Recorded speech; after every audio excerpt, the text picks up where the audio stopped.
Welcome, everybody, to the latest iteration of Nick's Yemen Roundup, covering the time period 15 to 22 June 2025. It's a pleasure having you. I am Nick J. Brumfield. I am an independent political research risk analyst. Essentially, any research needs you need with regards to the Middle East, I'm your guy. I have an MA in Arab Studies from Georgetown University, a decade's experience professionally analyzing Middle East politics, especially as they relate to Yemen, but not only, and am regularly quoted in international media regarding the Yemen conflict. I have extensive experience in project and data management, as well as a bunch of other bells and whistles like GIS capabilities, and have done political risk and legal consulting for several years now. And this is just your friendly reminder that if you are interested in contracting with me for various different kinds of works, either as a political risk researcher, a legal consultant, non-resident fellow, or really anything, please feel free to reach out to me at info.nickjbrumfield@gmail.com. That is my sort of professional contact info. Please feel free to reach out. And also, if you don't necessarily have any work for me, please don't forget to like, subscribe, and share this video as well as my channel. Each of these videos takes several hours of meticulous research, editing, that kind of thing. So if you like them and you want to support the channel, please feel free to like, subscribe, and share. But with that out of the way, let's go ahead and get started with what people are actually here for, which is what happened in Yemen this week, and actually quite a bit. Starting off, as we always do, with international affairs, this time from the Yemeni government perspective. We did see some international engagement as it related to the Yemeni government, most notably a series of meetings throughout the week by Presidential Leadership Council member and Southern Transitional Council President Idris al-Zubaydi, who met with a number of senior international officials as they relate to Yemen. He did on 17 June have a video call with U.S. Charge d'Affaires Jonathan Pecha, in which they discussed the ongoing issues facing the Yemeni government, significant, severe economic issues. And Zubaydi, during that meeting, stressed the importance for the international community to support the Yemeni government in resuming oil exports, which have been offline since late 2022 amid a Houthi blockade, which has really put the screws to the Yemeni government in terms of fiscal resources. Later in the week, he also did meet with UK ambassador to Yemen, Abda Sharif, as well as the World Bank energy sector officer. He attended that meeting with several STC-aligned Yemeni government officials. Just sort of discussing there. That meeting took place in Abu Dhabi. Zubaydi has been in Abu Dhabi for the last while now, and hasn't necessarily been that publicly in the news. So it is interesting that he did have those meetings there. We also did see on 22 June, Yemeni government foreign minister Dr. Shaya al-Zindani attended the Organization of Islamic Countries meeting in Istanbul and met with several other foreign ministers to discuss Yemen, the Yemen conflict, the regional issues, that kind of thing. Not too much came out of that there. Really, though, the thing everyone has been paying attention to, though, is international affairs as they relate to the Houthi movement, which the Houthi movement doesn't necessarily engage in all that much internationally, as it is not the officially recognized government of Yemen by anyone except Iran, but it did engage a fair bit this past week. We did see on 16 June, Houthi Supreme Political Council President Mahdi al-Mashad affirmed Iran's right to self-defense following Israel's strikes against Iran that started earlier in the week.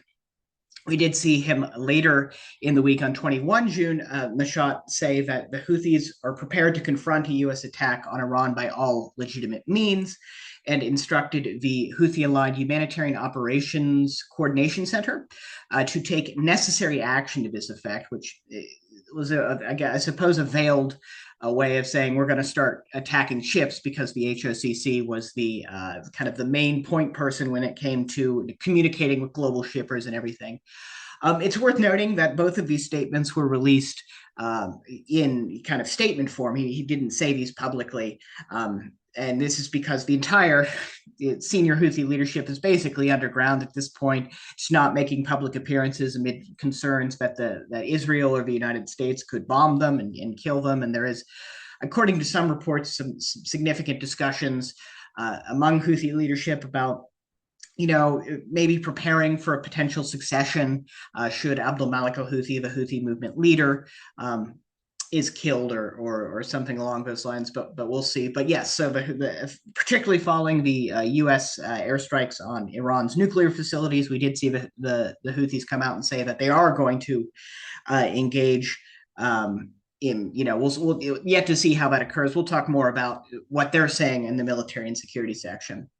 But moving on over to kind of internal politics in governance in Yemen, from the Yemeni government perspective, we have, I guess, a couple main stories to report as they relate to that. The first broad theme concerns protests. So there were a number of protests in Yemeni government-held areas this past week. Probably the most notable one was due to take place on 16 June when the Million Man March in support of Ali Abdullah al-Ashal, I believe is his name, who was abducted in Aden a year prior to 16 June.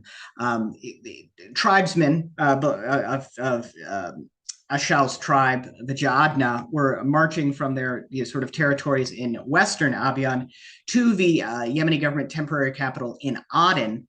However, they were stopped from entering Aden by STC-aligned security forces, who are suspected of being the ones that either detained or killed, or we're not sure what happened to Ashal. It's been a year. We still don't know where he's at. We don't know if he's alive.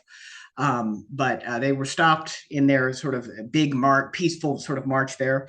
And in response, what they did was they went back to Abiyan and said, okay, that's fine. We're going to set up a blockade for all military and tankers that are trying to go through Abiyan, which is this long sort of corridor province connecting Aden to eastern Yemen, where most of Yemen's oil resources are, or all of Yemen's oil resources are.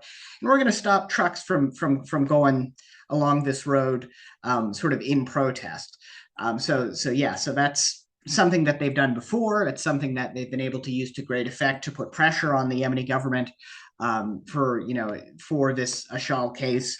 We'll see where that goes. We did see later in the week STC-aligned forces sort of deploy significant security forces along the coastal road.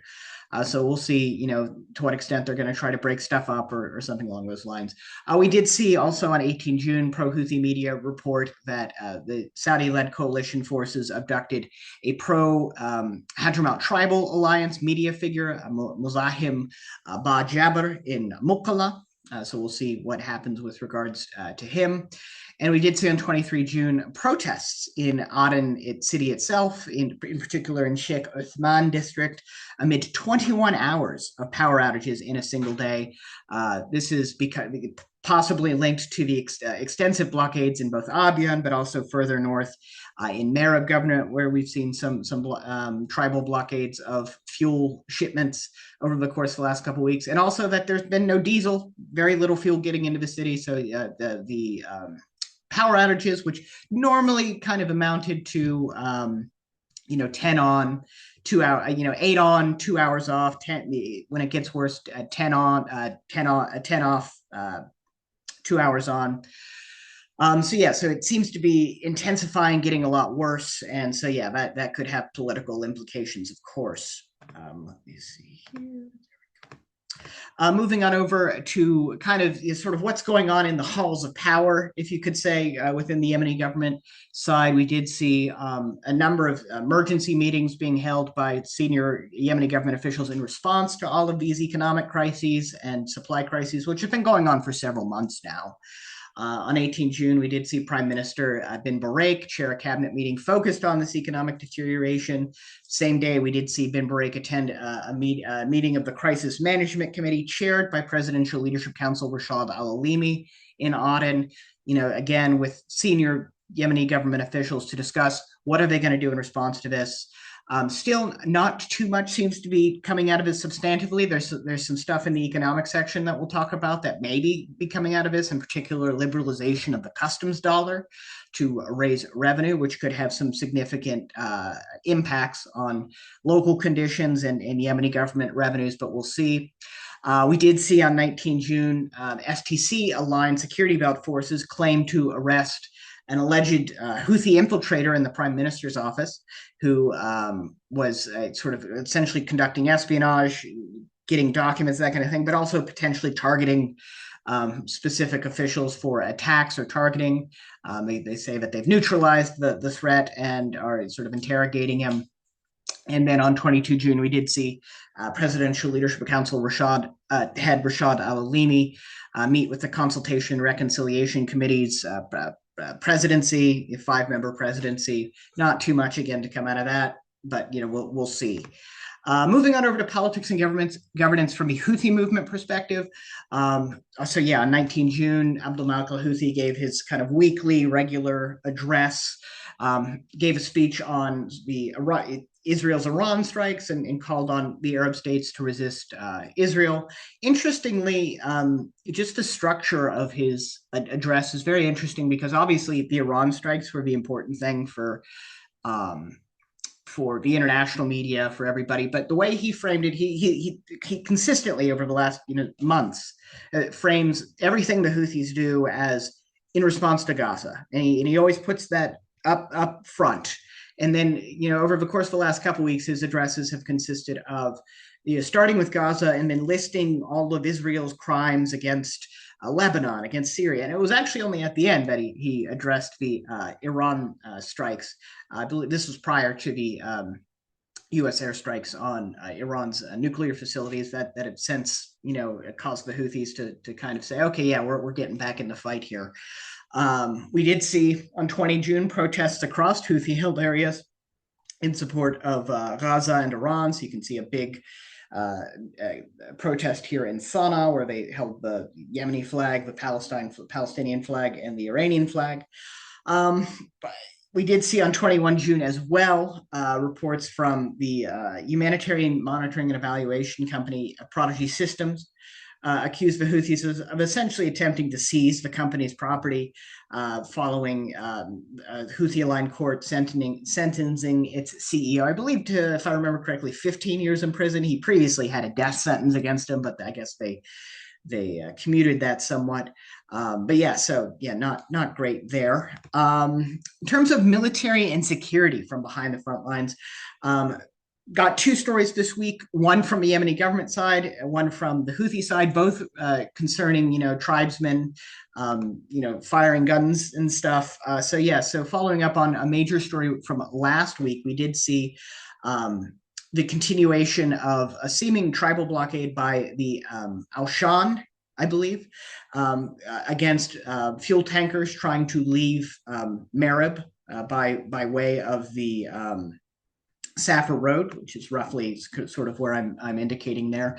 Last week, we did see the Al-Shan on 15 June state that they weren't going to allow any fuel tankers to leave Marib and to go to areas further south in Yemeni government-held areas until Yemeni government authorities release one of their tribesmen. So this week, seemingly those tribesmen did make good on their threat and attacked a gas tanker as it was trying to leave Marib, killing 2 Shabwanis east of Marib amid this ongoing blockade. Marib Security Committee has said that it's going to pursue what they call outlaws, and it condemned these attacks and everything.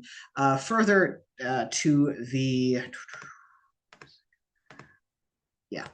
And then in Houthi-held areas in the Mar Governorate, which is the area just to the south of Sana'a indicated here on the map, we did see some pretty spectacular tribal attack and setting fire to a tax office in Ans district. Seemingly, some people frame this as an anti-Houthi uprising. I wouldn't go so far as or a minor anti-Houthi uprising. I wouldn't necessarily go so far as to say that. According to pro-Yemeni government media, at least, they did seem to frame it as more of a kind of intra-Houthi dispute between the former governor of the Mar Governorate and the current governor, and just kind of the sort of your typical sort of intra-militant group violence, or local politics, that kind of thing. But yeah, in terms of widespread sort of violence against the Houthis, it doesn't seem to be all that significant, to be honest with you. Moving on over to military and security along the front lines, the main stories this week actually aren't conflict events, although there were some limited ones. But we did see along the Abian front. Well, first, of course, we did see the SDC line security belt forces deploy forces along the Abian coastal road in an attempt to secure it. But really, the big story concerns the Thera, Aqaba Thera road, linking Yemeni government Yemeni government held areas and Houthi held areas, this has been a major road that's been closed for many years. So we did see on 19 June the White Flags Initiative, which is a nonpartisan initiative of about 50 volunteers that's been going around Yemen trying to mediate the opening of various roads to allow sort of locals to be able to travel to nearby areas that without them take several hours. They did report that there has been a Houthi Yemeni government agreement to open Thera Road, hopefully, in the coming period. There was, the Houthis seemed to want to sort of take advantage of this and said that, oh yeah, they're going to open the Kanad Road between Bayda and nearby Shabwa Governorate, and they've said that they haven't received an official response from the Yemeni government, or the Yemeni government I think responded and said they're only going to open that road, or local Shabwa officials said that they're only going to open that road within the framework, a wider framework of political and security interests, that kind of thing. So actually a fair bit going on with Yemen's roads over the course of the last several weeks. We did see the Dale Road open in late May. We're seeing the Aqaba Thera. The Houthis have offered or said that they were willing to open the Aden Taz Road. So this could be big humanitarian win for people. This is one of the major provisions of any ostensible peace deal, is open the roads. Of course, the Houthis may be doing this for less altruistic reasons and more for them not being able to import as much through Hodeidah because of all of the airstrikes against their port infrastructure. So maybe they're opening that up to try to stimulate some more activity, pull some more stuff in from Aden. We'll see. Moving on over to military and security, the air and sea war, as I like to call it, is sort of involving primarily Houthi forces and international forces throughout the Middle East region. So we did see on 18 June, Supreme Political Council President Mahdi al-Mashhad state that the Houthi attacks on Israel will not cease until the attacks on Gaza stop. That said, this is actually the first relatively quiet week in a while as it relates to Houthi attacks on Israel. Perhaps, they're holding back in anticipation of a larger sort of conflagration as it relates to the sort of Iran and all of that. We did see on 23 June, Israel claimed to intercept an Iranian missile that Iran claimed was actually from Yemen, ostensibly a Houthi missile, but we saw no confirmed attacks actually from Yemen against Israel, which is the first time in a while, because for the last several weeks they've been keeping that up. In terms of airstrikes in Yemen, we did see on 19 June Israeli media report that Mohammed Abdul Malik al-Ghamri, who is the Houthi military kind of chief of staff, who was the target of an assassination attempt by an Israeli airstrike last week. The Israeli media reports that it was actually at a Kotchu when he was targeted, not at a meeting of senior Houthi leaders, which some reports had indicated, and that he was severely injured in this strike. So we'll see how that fares, but apparently not killed. And then in terms of maritime security in Yemen, the kind of the big story that everyone was seeing this week was essentially the Houthis saying that the U.S. Houthi ceasefire is over. So we did see on 21 June the Houthis say that they would target U.S. ships and warships if the U.S. attacked Iran, and then after the U.S. attacked Iran. We did see on 22 June Houthi Politburo member Mohammed al-Baghaiti say that the U.S. ceasefire was over, and that the Houthis would resume attacks, presumably with attacking U.S. warships in the Red Sea as part of the first stage. Still yet to see what happens with that. It's exactly how the Houthis try to finagle this. Could be interesting to see, like, oh, are they only going to try to target certain targets and try to limit their liability, or are they going to go all in and try to get U.S. fire on them? It's unclear. I've seen a lot of different interpretations, but we'll see. In terms of humanitarian and economic issues from a humanitarian affairs perspective, we did see a couple interesting developments this week. On 18 June, well, we did see UN resident coordinator Julian Harnais traveling across Yemen this week, where he met with both Yemeni government foreign minister Dr. Sheikh Zindani in Aden on 18 June. They kind of did their normal thing, discussed the 2025-2026 Yemen humanitarian response plan. Then on 22 June, he went to Sana'a, where he met with the Houthi aligned foreign minister Jamal Amr, and that was a bit more interesting. During that meeting, Jamal Amr gave Harnais two letters. And one of the kind of official declarations from Sana'a aligned authorities, and the first one was effectively him saying that the UN should give Yemen's seat in the General Assembly at the UN to the Sana'a authorities. They should revoke it from the Yemeni internationally recognized Yemeni government. They should give it to effectively the Houthi aligned authorities. He said that it's obvious that the Houthi aligned authorities are the only entities exercising sovereignty in Yemen right now, and it's kind of an insult that it's still being given to this entity, as he called it, and it should be given to us. Then he also called on, sort of what the Houthis call the other party, which is the internationally recognized Yemeni government. He called on the UN to exert pressure on them, to call on them to stop various activities against Houthi. What he said was dividing Yemen, dividing the country, most notably as it related to the financial sector, which we'll talk about here in a second. In terms of health and disease in Yemen, we are seeing, mobilization among various authorities amid an ongoing cholera outbreak. On 19 June, we did see reports that Taz is developing, seemingly a major cholera outbreak, since May 2025, amid the ongoing water crisis there. It's been very difficult to get, clean water into Taz for various reasons. It's gotten very, very expensive. And so, you are seeing a developing cholera outbreak there, as well as in neighboring Lahej. In terms of humanitarian and economic issues from an infrastructure perspective, so we did see some interesting developments related to port infrastructure. So we did see on 16 June, and this is a bit tabloidy. So we did see on 16 June, pro-Houthi media reports that the Taz Governorate Chamber of Commerce, which they say is acting on the behest of PLC member Tariq Saleh, whose national resistance forces kind of control this stretch of coast in southwest Yemen, is attempting to establish a shipping route, a shipping line at Mocha, which they say is going to try to compete with Aden. And the Houthis, pro-Houthi media was trying to present this as a nefarious activity to try to, Saleh's trying to screw Aden, that kind of thing, and that's causing stuff at Aden. I'm not sure to the extent that that's actually true, but we apparently did see a circular going around saying that, they're going to try to talk about getting a shipping route to Mocha, which is despite being a historically well-known port as one of the main coffee ports in Yemen, that coffee was shipped for several centuries, is a relatively, not even relative, it's a very minor port right now. In terms of its, bringing stuff into Yemen. So whether they're going to try to cultivate that as an alternative to Aden, I think is still not super feasible, but I think, trying to bring more stuff into it, I think is possible.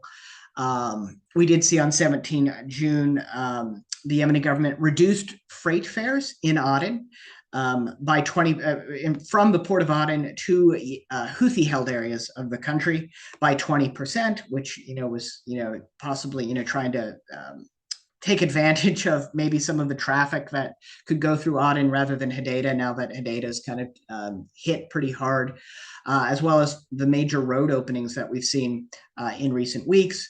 Pro-Houthi media painted this as essentially them a preliminary move to kind of drop prices a little bit ahead of what pro-Houthi media says the Yemeni government's about to do, which is liberalize the customs dollar exchange rate from 750 to the dollar. So this is the equation that people use when importing goods into Yemen. What is the USD Yemeni rial exchange rate, liberalizing that to the kind of parallel rate that is sort of how the Yemeni rial actually is, which is around 2,700 against the dollar or something like that, which these pro-Houthi media say would really significantly impact the cost of importing goods. It would really increase costs across the board. Also says that perhaps it would allow the Yemeni government to fund itself, or some people think that it would allow them to fund themselves more significantly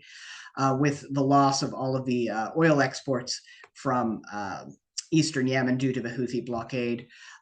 So yeah, a lot going on, potentially there. I've seen reports about it for the last few weeks. Whether it comes out or not, we'll see, but something to note. We also did see on 20 June, the U.S. Department of Treasury sanctioned, 18 different entities, 4 individuals, 12 entities, and 2 vessels for importing fuel to Houthi-held Red Sea ports.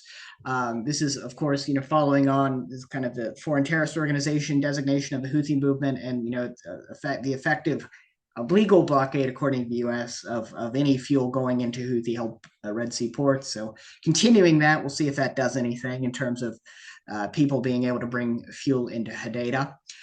In terms of energy infrastructure in Yemen, we did see between 17 and 21 June pro-Houthi media reporting of increases in gas prices in Aden, Hadramaut, and Socotra by both the kind of Yemeni government-aligned entities, and then in Socotra, there seems to be, and it's difficult to get an eye on Socotra because it's very isolated. The people who control it are able to pretty effectively control media coming out of the island. So it's difficult to tell what's rumor, what's not rumor, what's kind of propaganda, what's not propaganda.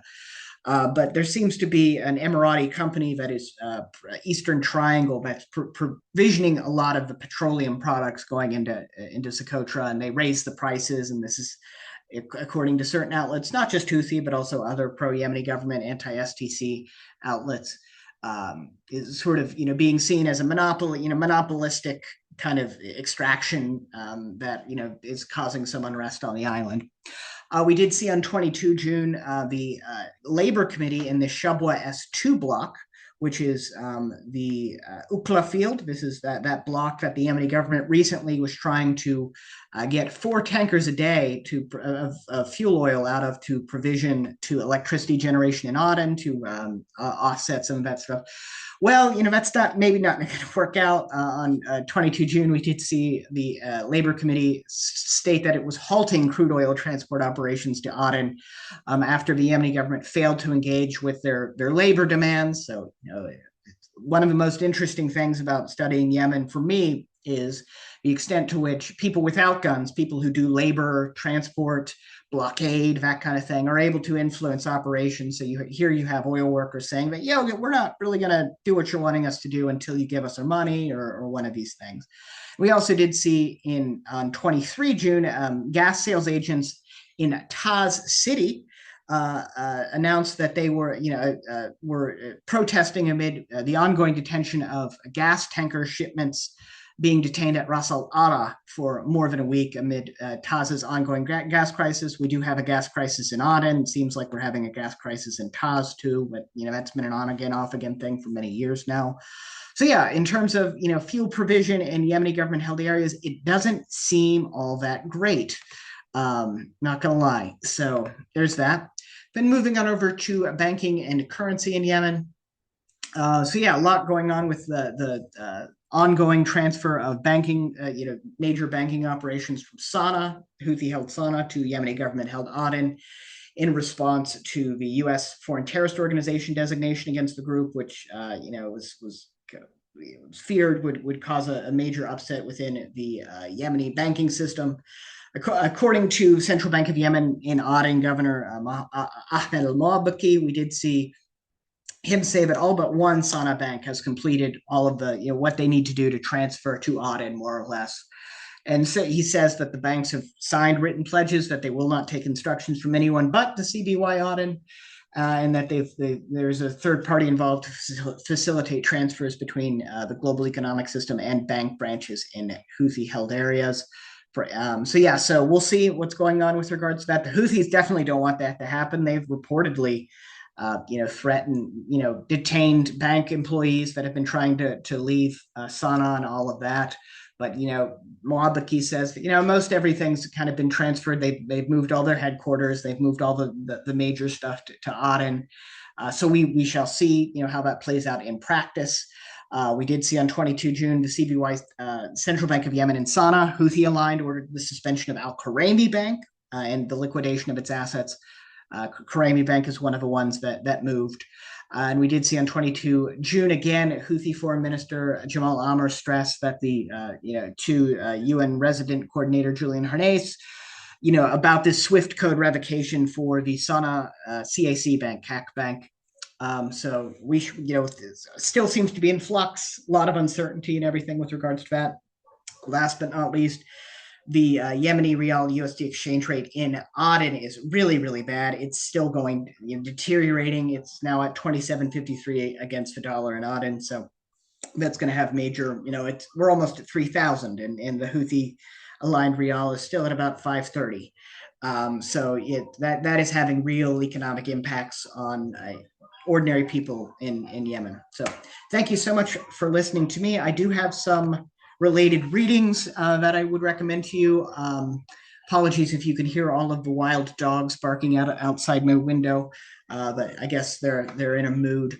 But we did see on 20 June, Al Jazeera put out a piece, Yemen's Houthis mull how they can help ally Iran against Israel. Which I was actually quoted in by journalist Justin Silhani, so obviously got to hype myself. But other things that I'm not in, the Sana Center for Strategic Studies put out the Israel-Iran War reaction from Sana Center experts, which is really good in terms of sort of getting a wide range of views about what exactly is going to happen with the Israel-Iran engagements. And then Al-Masdar Online put out another good piece in Arabic. The Yemen Task Force Forum highlights the legitimate government's performance amid escalating crises and internal disputes, which again gets to a pretty nuanced, on the ground, kind of granular view about sort of what's going on as it relates to all these crises in the Yemeni government held areas, and sort of a Yemeni perspective on that. So highly recommend that as well. But thank you so much for listening to me. Again, please don't forget to like, subscribe, and share. And if you want to get a hold of me, remember info.nickjbrumfield@gmail.com. Thank you so much. Have a great one.